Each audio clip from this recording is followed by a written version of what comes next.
Ito ang GMA Regional TV News.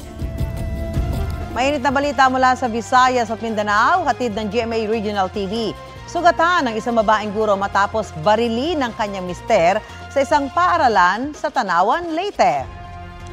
Cecil, ano mga dahilan ng pamamaril na yon, pananakit? Susan, selos ang tinitingnang motibo ng pulisya sa krimen. Batay sa investigasyon, pumasok sa silid-aralan ng sospek at binaril ang guro gamit ang isang caliber 38 na revolver. Tinamaan sa kanang balikat at hita ang biktima na isinugod na sa ospital. Wala namang nadamay na estudyante sa insidente. Naaresto ang sospek matapos rumisponde ang mga pulis. Na-recover din ang baril na ginamit niya. Ayon sa pulisya, mahigit 1 taon nang hiwalay ang mag-asawa pero inaaway pa rin umano ng sospek ang biktima.